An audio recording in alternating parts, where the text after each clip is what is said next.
இந்த பகுதியில் வசிக்கிற எங்களுக்கு அருமையான சகோதர சகோதரிகளுக்கு ஆண்டவராகிய இயேசு கிறிஸ்துவின் நாமத்தினாலே இந்த புனித வெளியின் வாழ்த்துதையும் வணக்கத்தையும் தெரிவித்துக் கொள்கிறோம். ఈ ప్రాంతంలో నివసిస్తున్న ప్రతి ఒక్కరికి ప్రభువైన యేసుక్రీస్తు నామమున ఈ మంచి శుక్రవారం సందర్భంగా ఈ సాయంకాల సమయంలో మా శుభాకాంక్షలు మీకు తెలియజేస్తున్నాము. இதோ இந்த மாலை வேளையிலே கூட நாங்கள் விதமாக பாடல் பாடிக்கொண்டு அங்கே தேவனுடைய வார்த்தை அறிவித்து வரும்போது ஏதோ இங்கே குட் ஃப்ரைடே இங்கே கிறிஸ்தவர்களுக்காக ஏதோ சொல்ல வந்திருக்கிறார்கள் நீங்கள் நினைக்கலாம். మీ మధ్యలో మేము పాటలు పాడుతూ వాకింగ్ చెప్తూ వచ్చినప్పుడు మేము ఎందు నిమిత్తమై మీ మధ్యకు వచ్చినామని మీరు ఎరిగి ఉన్నారు. இதோ இந்த இந்த நேரத்தில் நாங்கள் சொல்ல வந்திருக்கு கிறிஸ்தவர்களுக்காக அல்ல. మేము ఒకవేళ ఈ మంచి శుక్రవారం సందర్భంగా క్రైస్తవులకు ఏదో చెప్పాలని వచ్చినామని ఒకవేళ మీరు అనుకుని ఉండవచ్చు. అయితే మేము క్రైస్తవుల కొరకు మేము రాలేదు.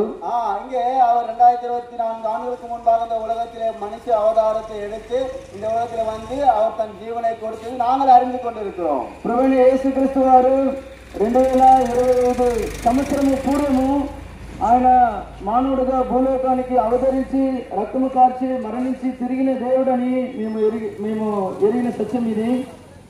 இது நீங்கள் உங்கள் மத்தியில் நீங்க அறிந்து கொள்வதற்காக நீங்க அதை தெரிந்து கொள்வதற்காக நான் உங்கள் மத்தியிலே இந்த நாளில் இந்த ஆண்டவராகிய இயேசு கிறிஸ்துவானவர் எதற்காக மரித்தார் என்று உங்களுக்கு அறிவிக்க வந்திருக்கிறோம். ఈ యొక్క మంచి శుక్రవారంలో ప్రభువైన యేసుక్రీస్తు వారి యొక్క మరణము ఆయన ఎవరి కొరకు ఎందుకొరకు మరణించాడని మంచి సందేశము మీ మధ్యలో మేము తెలియపరచడానికి వచ్చున్నాము. வேதம் விதமாக சொல்லுகிறது தேவன் அன்பாகவே இருக்கிறார், அன்பில்லாதவன் தேவனை அறியான் என்று வேதம் சொல்லுகிறது. పరిశుద్ధ గ్రంథము బైబిల్ తెలియజేస్తా ఉంది, ప్రేమ లేనివాడు దేవుని ఎరగడు, దేవుడు ప్రేమ స్వరూపి ఉన్నాడు. இந்த అன்பு ஆண்டவராகிய இயேசு கிறிஸ்துவானவர் நம்மிடத்தில் எவ்விதமாக வெளிப்படுத்தினார் என்று பார்க்கும்போது ఈ ప్రేమను దేవుడు ఏ విధముగా వెల్లడిపరుచున్నాడని గమనించినప్పుడు இங்கே அவர் தன் ஜீவனை கொடுத்து அங்கே அன்பை காண்பித்தார். తన యొక్క జీవమును సమర్పించి అర్పించి తన యొక్క ప్రేమను ఆయన వెల్లడిపరిచాడు. அவருடைய அன்பு எந்த விதமான எதிர்பார்ப்பு இல்லாத அன்பை கொடுத்தவராயிருந்தார். ఆయన యొక్క ప్రేమ దేనిని ఎదురు చూడని ప్రేమగా ఉంటున్నది.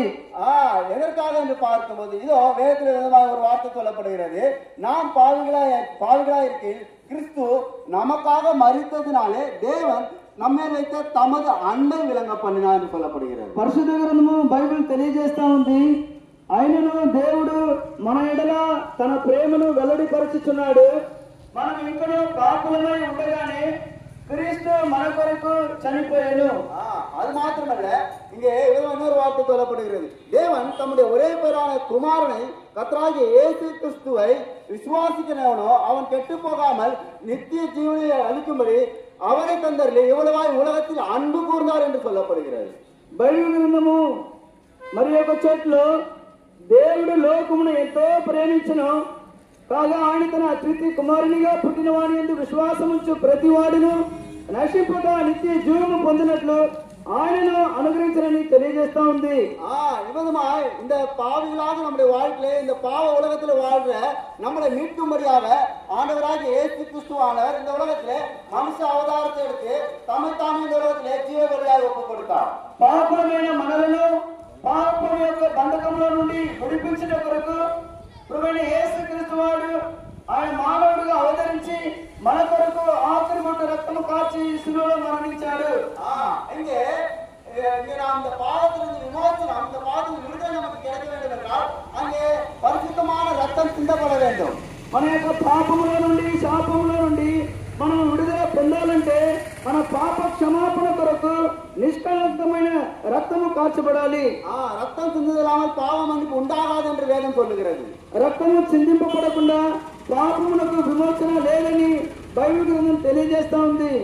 அங்கே 6 நாட்களை பார்க்கும்போது விதமாக இங்கே அந்த பரிசுத்தமான ரத்தம் சிந்தப்பட வேண்டும் என்று சொல்லிதான் ஆண்டவராகிய இயேசு கிறிஸ்துவானவர் அங்கே பாவம் இல்லாதவராய் இந்த உலகத்திலே அவதாரத்தை எடுத்து அங்கே தன்னுடைய விலையேறப்பட்ட ரத்தத்தை சிந்தினார். మన యొక్క పాప క్షమాపణ కొరకు, విముక్తి కొరకు, విడుదల కొరకు ప్రభువైన యేసు క్రీస్తు వారు మానవుడుగా అవతరించి తన నిష్కలంకమైన నిర్దోషమైన అమూల్యమైన రక్తమును సిలువలో కార్చాడు. அவருடைய ரத்தத்தை சிந்தி நம்மை மீட்டுக் கொண்டது மாத்திரமல்ல, அவருடைய ஜீவனை கொடுத்து நமக்கு நித்திய ஜீவனை அளித்தவராய் இருந்தார்.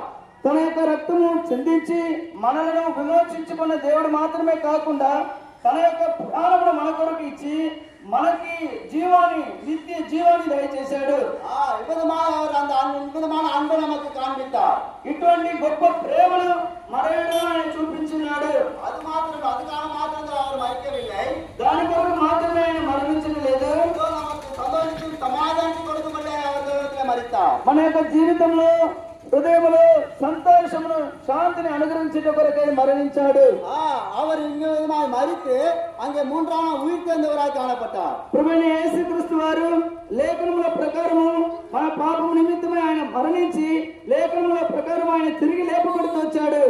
அவர் அங்கே உயிர்த்தெழுந்து மறுபடியும் வரப்போகிறவராய் இருக்கிறார். ఆయన పునరుత్థానుడిగా లేచిన దేవుడు ఆయన పరలోకములకు ఆరోహణమయ్యాడు. ఆయన మరలా తిరిగి రానున్నాడు. இதோ அவர் விசுவாசம் உள்ளவராக எத்தனை பேர் அவர் ஏற்றுக்கொண்டவரோ அத்தனை பேரும் அவரோடு கூட கொண்டு போக போகிறவராய் இருக்கிறார். ఆయన ఎందరూ ఆయనను అంగీకరించున్నారో ఆయన యొక్క నామంలో విశ్వాసం ఉంచున్నారో వారందరినీ కూడా ఆయనతో పాటు కొనిపోవడానికి రాబోతున్నాడు. அவர் அந்த மோட்சத்தை கொடுக்கும்படியாக அந்த பரலோக ராஜ்யத்தை கொடுக்கும்படியாக நமக்காய் மரித்தார். ఆ యొక్క మోక్ష రాజ్యమును పరలోక భాగ్యాన్ని దయచేసే కొరకై యేసు ప్రభువారు శిలువలో మరణించాడు. இதுதாங்க இங்கே தேவனுடைய அன்பா இருக்கிறது. ప్రియులారా, ఇదే దేవుని యొక్క గొప్ప ప్రేమగా ఉంటున్నది. இதோ இந்த அன்பை எங்களுடைய வாழ்க்கையில் நாங்கள் பெற்றுக்கொண்டோம். ఈ యొక్క ప్రేమను మా యొక్క జీవితంలో రుచి చూసి తెలుసుకున్నాము. இதோ உங்கள் மத்தியில இந்த அன்பை ஆண்டவர் அங்கே உங்களுக்கும் கொடுக்க அவர் ஆசைப்படுகிறவராக இருக்கிறார். ఈ యొక్క ప్రేమను మీరు కూడా రుచి చూడాలని ప్రభు ఎంతగానో కోరుతున్నాడు. இந்த உலகத்திலே நம்ம அநேக விதமா அதிகமாக நேசிக்கிறேன் என்று சொல்லலாம். ఒకవేళ ఈ లోకంలో మనల్ని అనేక విధములో నేను ఎక్కువగా నిన్ను ప్రేమిస్తున్నానని చెప్పవచ్చు నోటి మాటల ద్వారా.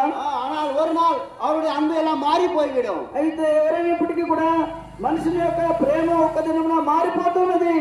இந்த ஆண்டவராகிய இயேசு கிறிஸ்து அன்பு நேற்றும் இன்றும் என்றும் மாறாத அன்பா இருக்கிறது. అయితే ఈ ప్రభువైన యేసుక్రీస్తు వారు నిన్న నేడు ఏకరీతిగా ఉన్నాడు. ఆయన యొక్క ప్రేమ ఎన్నడను మారని ప్రేమ, మార్పు లేని ప్రేమగా ఉంటున్నది. இதோ இந்த அன்பு உங்களுக்கு வேண்டுமா?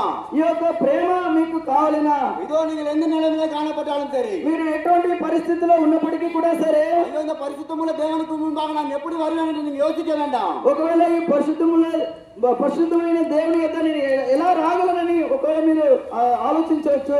இதோ உங்களுடைய பாவத்தை நீங்கள் அறிக்கை செய்து இந்த ஆண்டவராகிய இயேசு கிறிஸ்துவை உங்களுடைய வாழ்க்கையில் உங்கள் சொந்த ரட்சகராக ஏற்றுக்கொள்ளும் போது இந்த அன்பை ஆண்டவர் உங்களுக்கு கொடுக்கிறவராக இருக்கிறார். అయితే మీరు ఉన్న రీతిగానే ఆయన ఎదుగు వచ్చినప్పుడు ఆయన ఏమాత్రం కూడా మిమ్మల్ని త్రోసివేయకుండా మీ పాపమును క్షమించి మీ యొక్క హృదయంలో జీవితంలో నెమ్మదిని, శాంతిని, సంతోషమును దయచేస్తున్నాడు.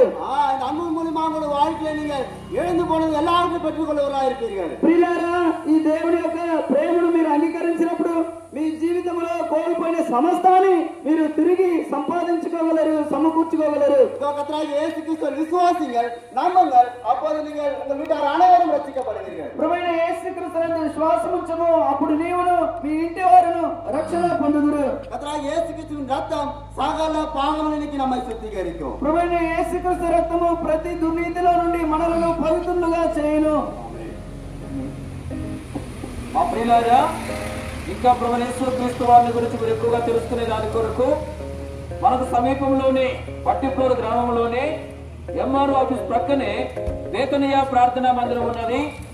అక్కడ ప్రతి ఆదివారం ఉదయకాలము 8 గంటల నుండి దైవారాధన కార్యక్రమం జరిగించబడుతుంది. వారంలో ఆయా కూడికలు జరిగించబడుతూ ఉంటున్నాయి. ఈ రోజు సాయంకాలం 7 గంటలకు ప్రత్యేకమైన కూడిక ఏర్పాటు చేయబడింది. మీ అందరినీ ప్రేమతో ప్రభువైన యేసుక్రీస్తు నామములో ఆహ్వానిస్తూ ఉంటున్నాం. ఈ స్థలం విడిచి వెళ్ళక ముందు మీ క్షేమం కొరకై మేము ప్రార్థన చేస్తాం. ప్రేమ నమ్మకం కలిగిన మా ప్రియ పరలోకపు తండ్రి, పరిశుద్ధంగా నిత్య నివాసమైన యేసుక్రీస్తు ప్రభువా, వ్యాఖ్యానిస్తున్న మా తండ్రి, మీ నమ్మకత్వాన్ని బట్టి వందనాలు చెల్లిస్తున్న ఈ దినాలను మా జీవితంలో బహుమానం దయచేసి తండ్రి మీ రాజస్వార్థ ప్రకటించడానికి ఆయన మీ ద్వారం తెచ్చిన విధానాన్ని బట్టి వందనాలు చెల్లిస్తున్నాం. తండ్రి, మానవ మాత్రము మానవ హద్దుబాటులో బలహీనంగా ఇవ్వబడిన వాక్యాన్ని నీరు కట్టి ఫలింపచేయము. నేను తండ్రి ఇవ్వబడుతున్న పత్రికలు తీసుకుని చదవడానికి కూడా బిడ్డను ప్రేరేపించున్నాం. మేము ముందుకు సాగుతున్నాం. మాతో ఉన్నది ప్రార్థన ప్రతి శాతానికి వెళ్ళైపరచండి. మీ సన్నిధిని ఆత్మకు తగ్గించి మీ ఉద్దేశం స్థిరపరుస్తున్నామని మా రక్షకుడు యేసుక్రీస్తు శ్రేష్ఠుల నామములో ప్రార్థిస్తున్నాం తండ్రి.